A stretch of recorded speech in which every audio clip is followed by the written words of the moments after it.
Bom dia, amados amigos.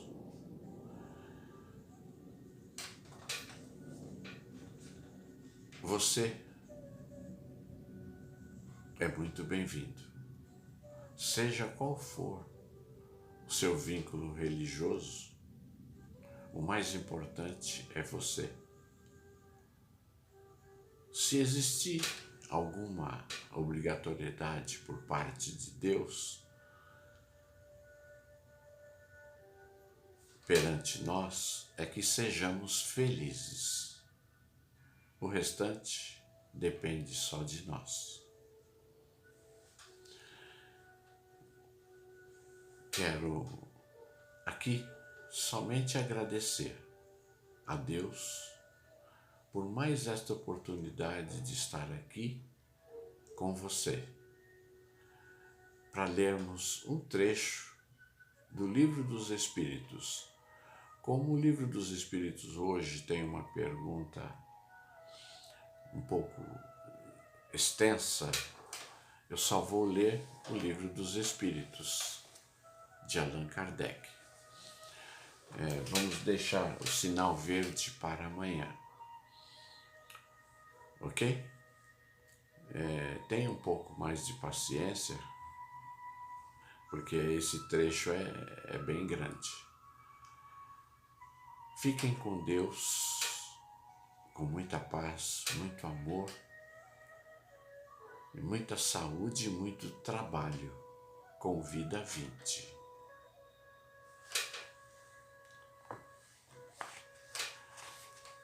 A pergunta de número 59 é do capítulo 4, Considerações e concordâncias bíblicas referente à criação.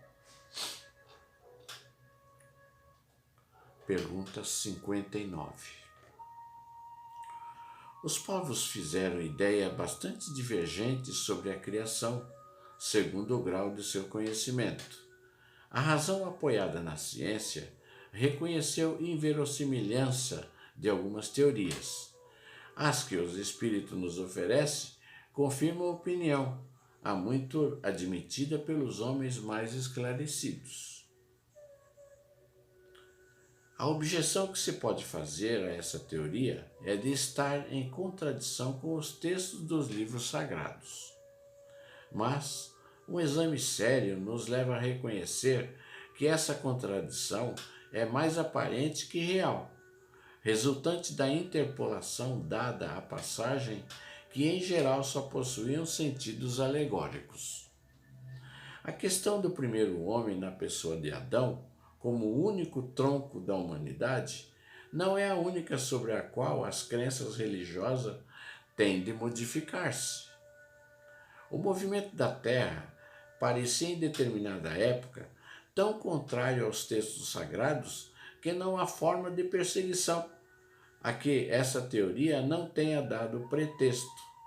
Não obstante, a Terra gira, malgrado as anátemas, e ninguém hoje em dia poderia contestá-lo sem ofender a sua própria razão.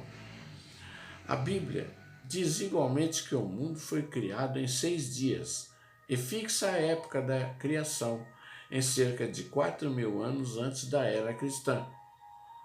Antes disso, a Terra não existia. Ela foi tirada do nada. O texto é formal, e eis que a ciência positiva, a ciência inexorável, vem provar o contrário. A formação do globo está gravada em caracteres indeléveis no mundo fóssil, e está provado que os 6 dias da criação representam outros tantos períodos, cada um deles talvez de muitas centenas de milhares de anos.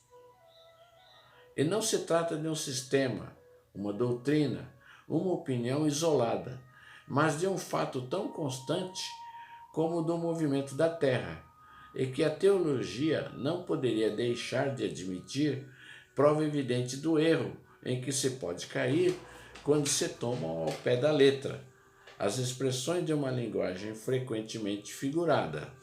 Aqui vai uma nota do tradutor.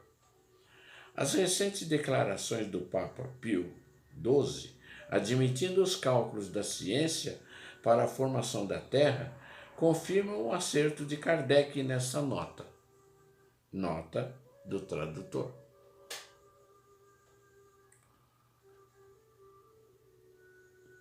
Devemos concluir então que a Bíblia é um erro?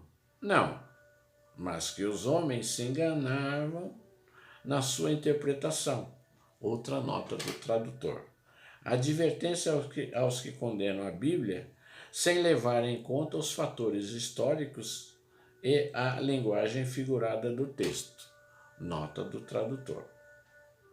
A ciência, escavando os arquivos da Terra, descobriu a ordem em que os diferentes seres vivos apareceram na superfície, e essa ordem concorda com a indicada no Gênesis, com a diferença de que essa obra, em vez de ter saído miraculosamente das mãos de Deus, em apenas algumas horas, realizou-se sempre pela sua vontade, mas segundo a lei das forças naturais, em alguns milhões de anos.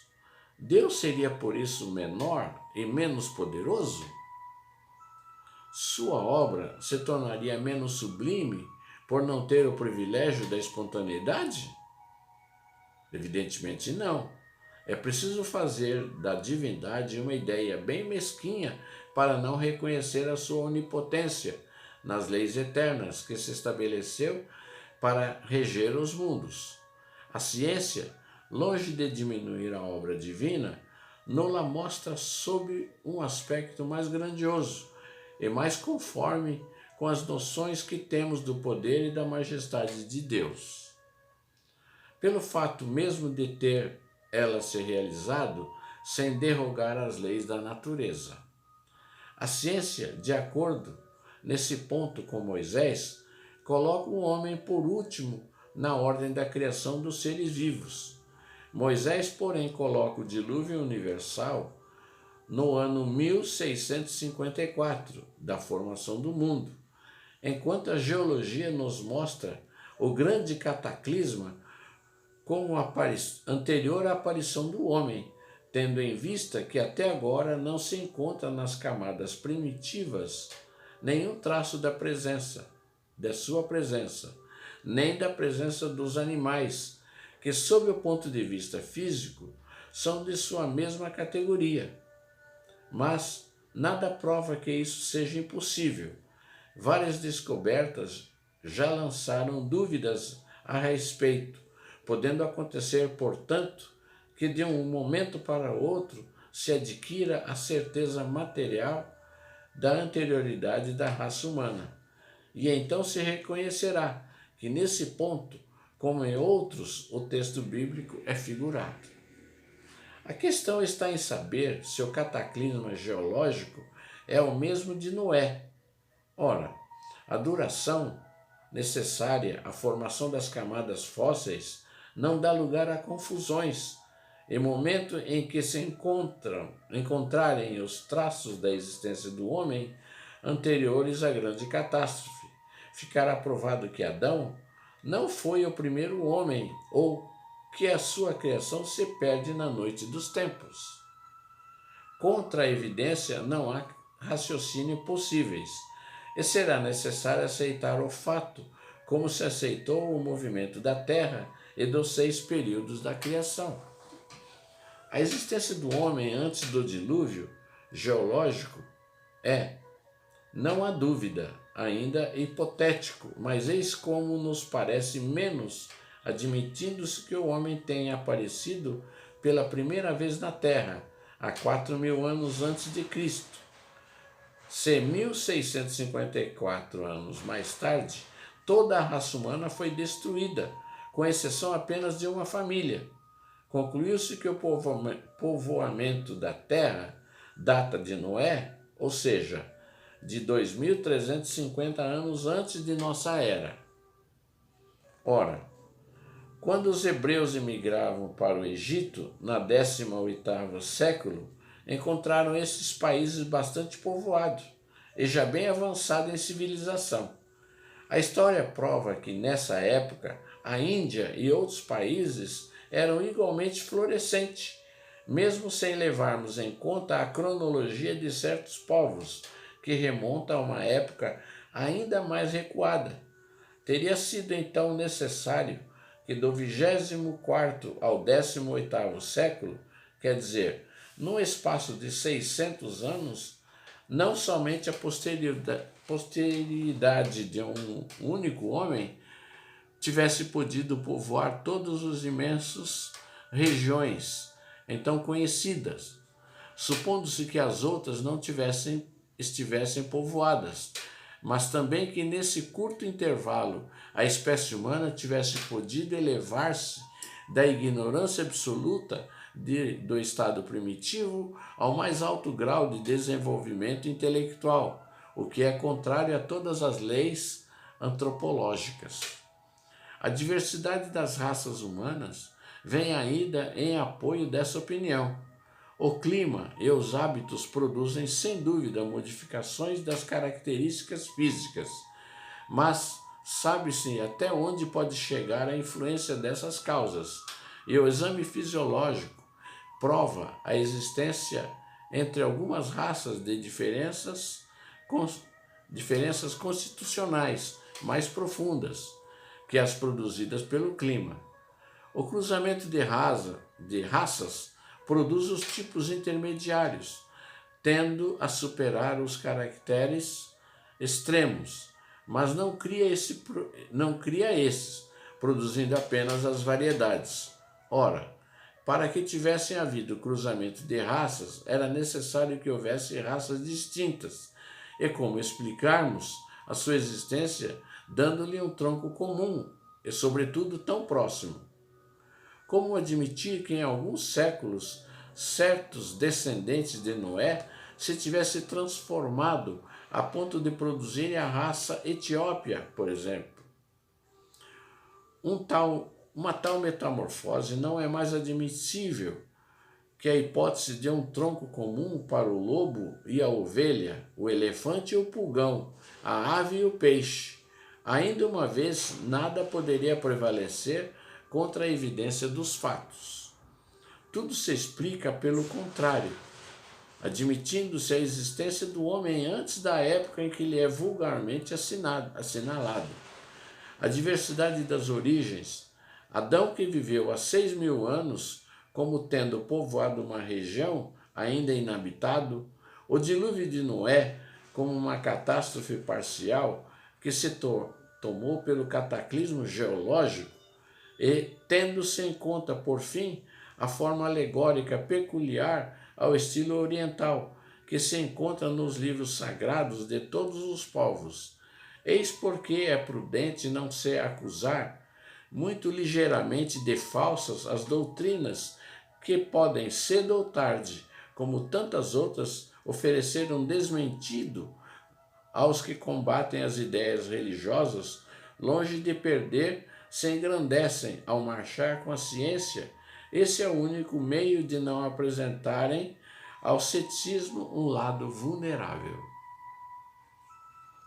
Aqui tem um adendo do tradutor. As escavações arqueológicas realizadas por Sir Charles Leonard Woolley em 1929, ao norte de Bassora, próximo ao Golfo Pérsico, para a descoberta de Ur, revelaram os restos de uma catástrofe diluviana, ocorrida exatamente há 4.000 anos antes de Cristo. Ao encontrar a camada de iodo que cobria as ruínas de Ur primitiva, Woolley transmitiu notícia ao mundo nos seguintes termos: encontramos os sinais do dilúvio universal. Trabalhos posteriormente comprovaram o fato, mostrando que houve um dilúvio local no delta do Tigre e do Eufrates, exatamente na data assinalada pela Bíblia. Esse fato vem confirmar a previsão de Kardec. Nota do tradutor. Allan Kardec.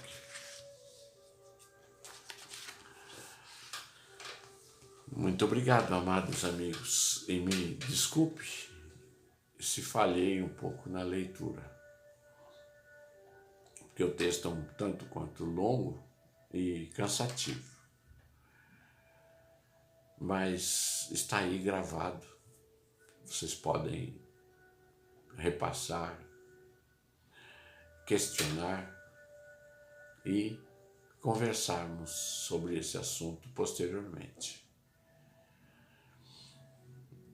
Os comentários eu deixo para vocês, ok? Fiquem com Deus, muita paz a todos. Escolha sempre a companhia do Pai Criador. Desejo a todos muita saúde.